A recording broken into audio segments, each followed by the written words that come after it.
한국 KET 스텔스 모듈 완료. KF-21 6호기 스텔스 모듈 공개. F-35조차 실패했던 모듈을 성공했다. KF-21 레이더 흡수 모듈 340% 향상. 대한민국 공군 및 인도네시아 공군이 도입할 예정인 4.5세대 전투기로 자체 전투기 개발 능력 확보 및 F4 팬텀 2와 KF-5 일부 등 노후 전투기 대체 소요로 추진 중인 대한민국 공군의 4.5세대 미디엄급 전투기 개발 사업 KF-X 코리안 파이터 익스페리멘털 위 결과물이다. 기존 스텔스 전투기와 유사한 기체 형상에서 알 수 있듯이 향후 KF-21의 개발이 완료되고 블록 3으로 진화적 개발 단계를 거치면서 완전 매립형 내부 무장창을 갖춘 5세대 스텔스 전투기 혹은 그 이상의 성능을 갖춘 전투기로 개량해 나갈 것을 염두에 두고 설계되었다. 단계적 5세대 스텔스기로 개량. 2026년까지 개발 완료. 첫 한국형 전투기 KF-21 보라매가 이달 말 첫 시험 비행을 앞두고 지상 활주를 하는 모습이 최근 처음으로 공개됐다. 오는 2026년까지 개발될 KF-21은 단계적으로 5세대 스텔스기로 개량되고 국산 초음속 순항미사일, 극초음속 미사일 등 북중 러 위협에 대응할 첨단 한국형 독침무기들을 장착할 예정이다. 절반의 스텔스기로 개발 중인 4.5세대 전투기 KF-21. 지난 6일 KAI 한국항공우주산업 본사 계류장에서 KF-21 CJ1호 기가 랜딩 기어를 내린 채 지상에서 주행하는 지상 활주 장면을 연출했다. 계류장을 한 바퀴 돌아 경납고 앞으로 향한 KF-21 위 수직고리 날개에는 1호기를 뜻하는 숫자 001과 태극기가 선명하게 새겨져 있었다. 동체의 공군과 KAI 마크는 물론 KF-21 개발에 공동으로 참여하는 인도네시아 국기까지 그려져 있었다. KF-21은 지난해 4월 CJ1호 기출고식 이후 자체 추진력으로 움직이는 모습은 이날 언론에 처음으로 공개된 것이다. 지금까지 만들어진 KF-21 CJ기는 총 6대다. 오는 2026년까지 공군과 KAI 소속 4명의 조종사가 6대의 CJ기를 몰고 4년간 2006티 출격 횟수 위 시험 비행을 할 예정이다. KF-21은 KF-16 이상의 성능을 갖는 중간급 전투기로 4세대 전투기지만 일부 5세대 스텔스기 성능과 최신 의상 배열, AESA, 레이더 등을 갖고 있어 4.5세대 전투기로 불린다. 특히 외형은 레이더 반사를 작게 하는 스텔스 형상으로 만들어져 세계 최강 스텔스기인 미 F-22 랩터와 비슷해 베이비 랩터라는 별명도 갖고 있다. 군 당국은 2030년대 말 물결표 2040년대 초쯤을 목표로 스텔스 도료, 페인트는 물론 내부 무장창까지 갖춘 KF-21 개량형 5세대 스텔스기를 개발할 계획이다. 유럽제 고성능 공대공 미사일 미티어 등으로 무장. KF-21은 길이 16.9m, 높이 4.7m, 폭 11.2m 크기다. 미 F-16은 물론 F-35 스텔스기보다 크고 F-15 및 F-22보다는 작다. 최대 탑재량은 7,700kg, 최대 속도는 마하 1.81, 시속 2,200km, 항속거리는 2,900km다. 전투기 안에 들어가는 전선 총길이만 32km에 달한다. 오는 2026년까지 공대공 전투능력 위주인 블록 1 개발에 8조 1,000억 원. 2026-2028년 공대지 능력을 주로 개발하는 블록 2에 7,000억 원 등 개발비만 8조 8,000억 원에 달한다. 총 120대 양산 비용까지 포함하면 총 사업비는 18조 원에 달해 단군 이래 최대 규모의 무기 사업으로 불린다. 개발에 성공하면 세계 8번째 초음속 전투기 개발국이 된다. KF-21은 다양한 국산 및 외국제 미사일 폭탄으로 무장하게 된다. 공대공 미사일은 유럽제인 미티어 중거리 미사일과 AIM-2000, 아이리스-T 단거리 미사일을 장착한다. 유럽 MBDA가 개발한 미티어 공대공 미사일은 음속의 4배가 넘는 속도로 날아가 최대 200km 떨어진 곳에 있는 적기를 격추할 수 있는 강력한 성능을 자랑한다. 미국의 AIM-120 암람 미사일보다 우수하다. 아시아 국가로는 처음 도입하는 것이다. 공대지 무기로는 GBU-31JDAM, 합동직격탄,을 비롯한 GBU 계열 폭탄과 국산 한국형정미르도 폭탄, KGGB, 국방과학연구소, ED가 개발 중인 장거리 공대지 미사일, ALCM 등이 있다.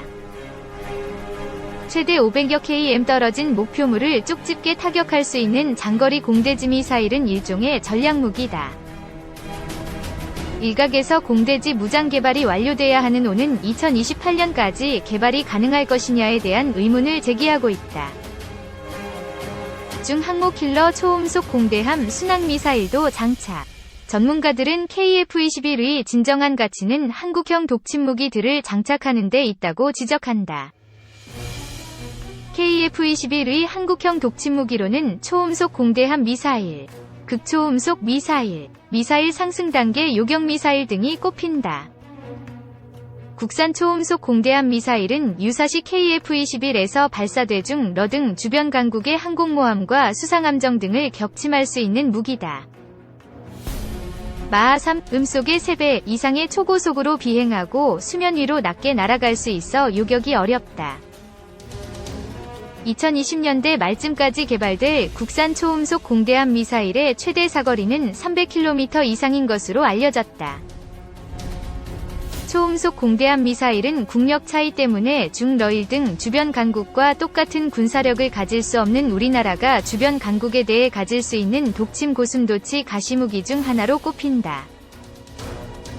함대지, 지대함 초음속 순항 미사일은 이미 개발됐고 함대함형은 개발 중이다. 미러 중 1강대국들이 개발에 열을 올리고 있는 게임체인저 극초음속 미사일은 지난 2020년 8월 정경두 국방장관이 국방과학연구소 창립 50주년 기념식장에서 개발 계획을 처음으로 공개해 공식화됐다.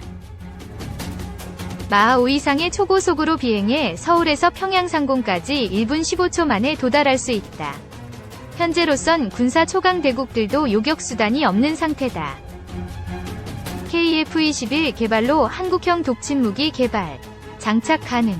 국방과학연구소는 북한 탄도미사일을 발사 직후 상승 단계에서 KF-21에서 발사한 고속미사일, 요격탄로 요격하는 무기도 개발 중이다.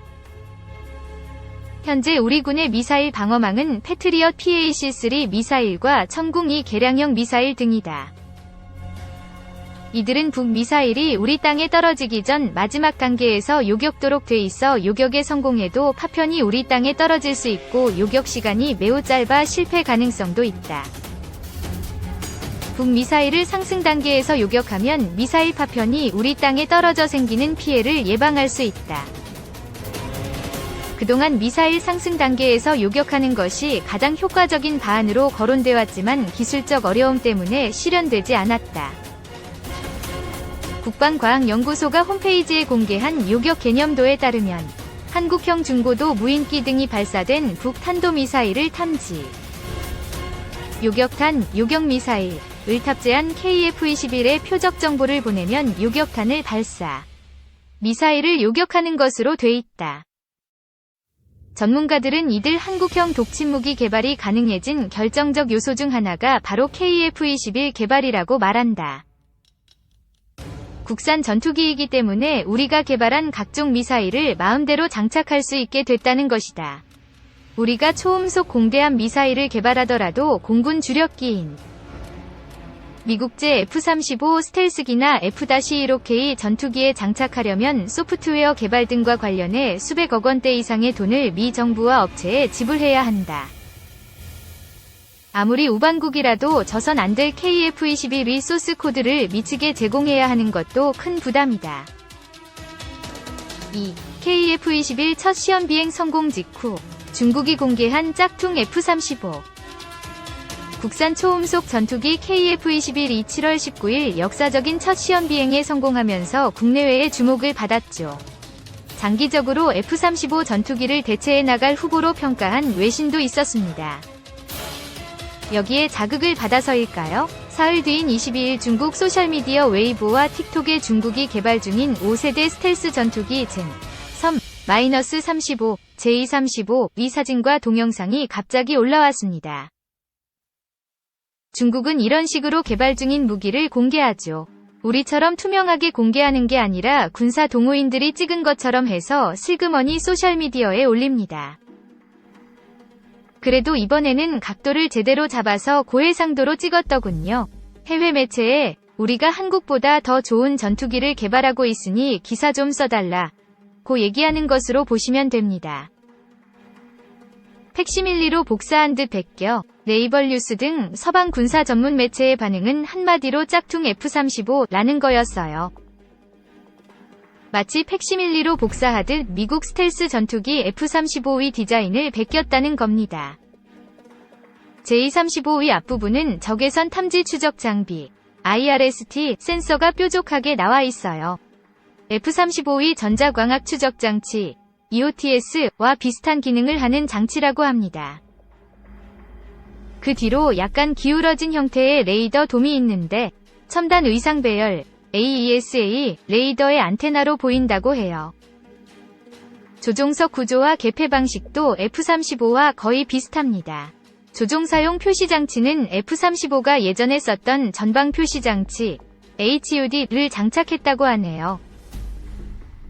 F-35는 이미 헬멧 장착 영상 장비 HMDS로 옮겨갔습니다. 엔진 배기구도 F-35와 비슷한 톱니 모양인데 스텔스 기능을 위한 설계라고 해요. 꼬리날개 윗부분에는 J-25 함재기에서 볼 수 있는 나는 상어 로고 옆으로 35라는 글자가 쓰여 있고 그 아래로 35만 3이라는 일련 번호가 있습니다. J-35의 세 번째 시제기라는 뜻이에요. 세 번째 항모 함재기로 개발. 앞뒤 랜딩 기어는 모두 보강 구조로 돼 있어 얼마 전 진수한 세 번째 항모 푸제노의 전자 사출 장치를 이용해 이 착륙하는 항모 탑재기가 될 것으로 분석했습니다. 좁은 항모 갑판 위에 많은 전투기를 탑재할 수 있도록 접이식 날개도 채용했더군요. 미 군사매체 1945는 중국이 해킹을 통해 F-35와 디자인이 거의 같은 복사판을 만들긴 했지만 레이더 성능과 스텔스 기능, 전투 능력 등 핵심 기술까지 확보했는지는 의문이라고 했습니다. 단순한 디자인만 베낀 낮은 수준의 짝퉁, 배드 카피일 가능성이 크다는 거죠.